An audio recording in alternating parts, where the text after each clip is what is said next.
आज का हमारा टॉपिक थायराइड डिसऑर्डर को लेकर है। मैं आपको 8 ऐसे आसन सिखाऊंगी जिनसे आपको थायराइड क्योर करने में काफ़ी हेल्प मिलेगी। हेलो फ्रेंड्स, मैं हूँ Tiksha Saini. Welcome to my YouTube channel. Thyroid एक ग्लैंड है जो हमारे गले में स्थित होता है।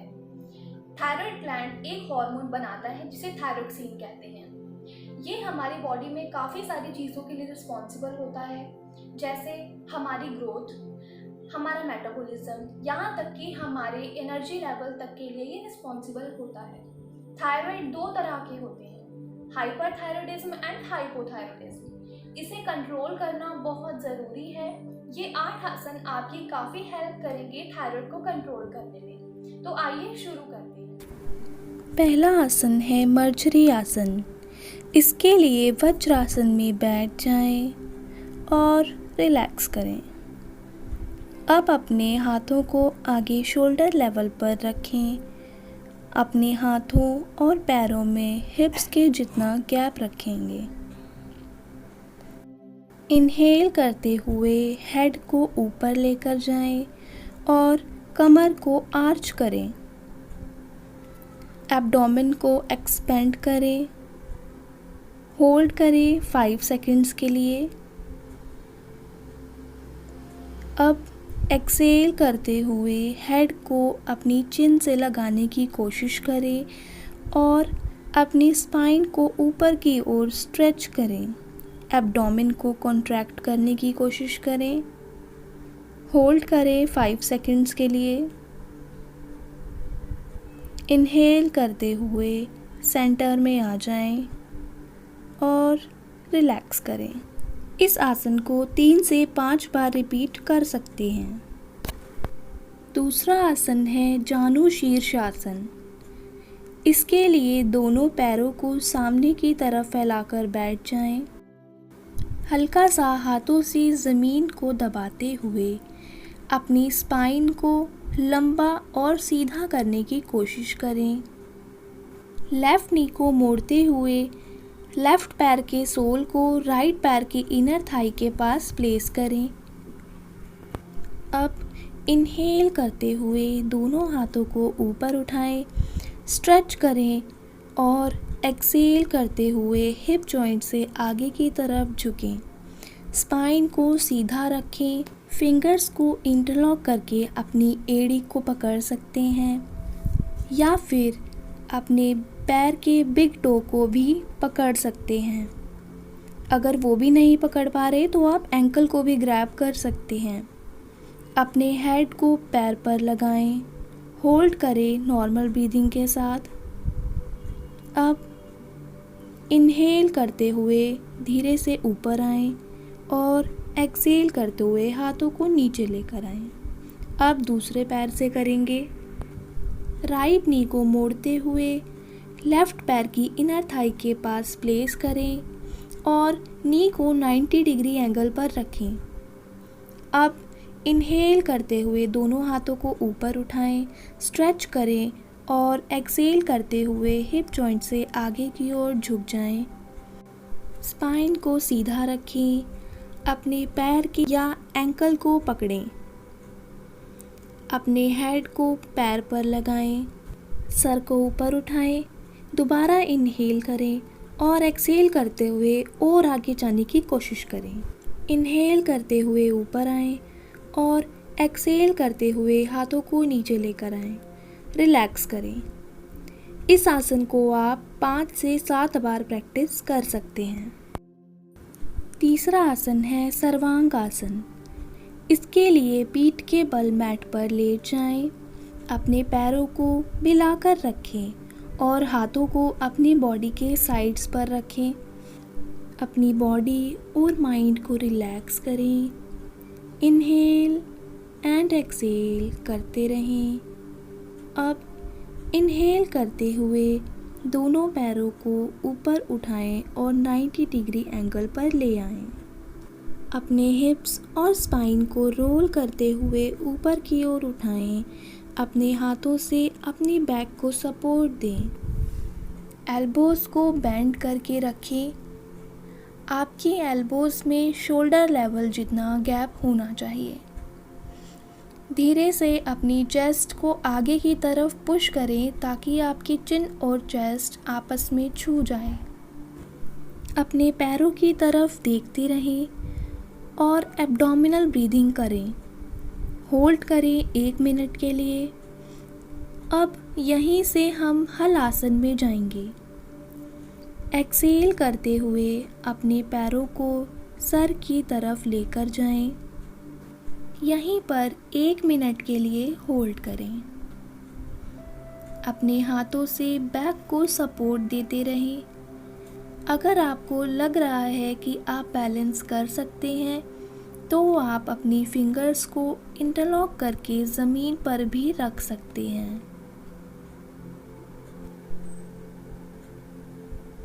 अब धीरे से अपनी नीज़ को सिर की तरफ बेंड करें और अपने हाथों से अपनी बैक को सपोर्ट देते हुए अपने हाथों को पैरों पर रोल करें और धीरे से पैरों को वापस लेकर आएं। शवासन में रिलैक्स करें। इस आसन को आप 5 से 6 बार प्रैक्टिस कर सकते हैं। 5वां आसन है सेतुबंध आसन। इसके लिए पीठ के बल मैट पर लेट जाएं और शवासन में रिलैक्स करें। नॉर्मल इन्हेलेशन एंड एक्सहेलेशन करते रहें। अब अपनी नीज़ को बेंड करके अपने हिप्स के पास रखें। नीज़ और फीट में गैप होना चाहिए। हाथों से अपनी एंकल्स को पकड़ लें। अब हिप्स को ऊपर की ओर उठाएं। अपनी नेवल और चेस्ट को ऊपर उठाने की कोशिश करें।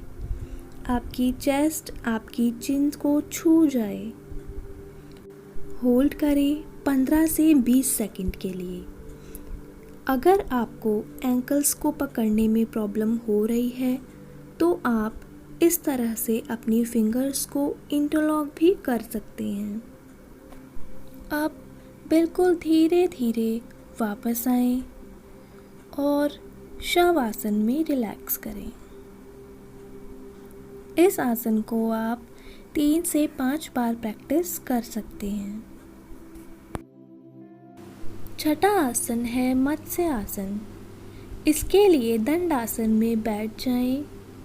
अपनी आर्म्स का सपोर्ट लेते हुए धीरे से पीछे की तरफ बेंड करें। अब अपनी चेस्ट को एक्सपेंड करें और बैक को आर्च करें। अपने सर को ज़मीन पर लगाएं। दोनों हाथों को मैट पर या फिर अपनी थाइस पर रखें। एल्बोज़ का सपोर्ट लें। आपका सारा वेट आपकी एल्बोज़ पर होना चाहिए, आपके हेड पर नहीं। होल्ड करेंगे 10 to 15 सेकंड्स के लिए, या जितनी देर आप इस आसन में होल्ड कर सकते हैं उतनी देर आप इस आसन में बने रहें। अब धीरे से वापस आएं और दंडासन में रिलैक्स करें। इस आसन को आप 3 से 5 बार कर सकते हैं।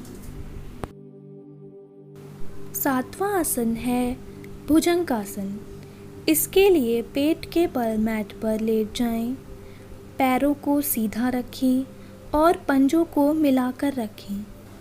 अपनी आर्म्स को बेंड करके अपनी चेस्ट के पास रखें और रिलैक्स करें। ये स्टार्टिंग पोजीशन है। आप अपने हेड, शोल्डर और चेस्ट को ऊपर की तरफ उठाएं।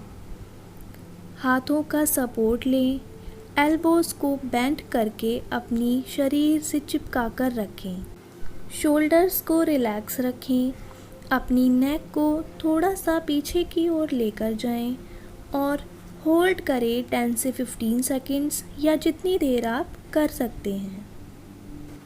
एक्सेल करते हुए धीरे से वापस आएं और मकर आसन में रिलैक्स करें। इस आसन को आप 5 से 7 बार प्रैक्टिस कर सकते हैं। अब हम करेंगे धनुरासन।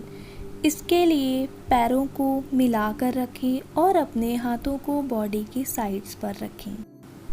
अपनी नीज़ को बेंड करते हुए अपने हिप्स के क्लोज ले आएं। हाथों से अपनी एंकल्स को पकड़ लें। अपनी चिन को मैट पर लगाएं। ये स्टार्टिंग पोजीशन है। अब इनहेल करते हुए अपनी चेस्ट और थाइस को ऊपर की ओर उठाएं। सर को हल्का सा पीछे की ओर लेकर जाएं और होल्ड करें 12 से 15 सेकंड के लिए, या जितनी देर आप कर सकते हैं। अपनी पूरी बॉडी को नेवल पर बैलेंस करें। अब एक्सेल करते हुए धीरे से चेस्ट और पैरों को नीचे लेकर आएं। चिन को मैट पर लगाएं और हाथों और पैरों को खोल दें। मकर आसन में रिलैक्स करें और इस आसन को 3 से 5 बार प्रैक्टिस कर सकते हैं। आई होप आज के सेशन से आपको काफ़ी हेल्प मिलेगी। इसे ज़रूर अपने रूटीन में लेकर आइए और इस वीडियो को ज़रूर शेयर कीजिए। And don't forget to subscribe my channel. मिलते हैं अगली वीडियो में। नमस्ते।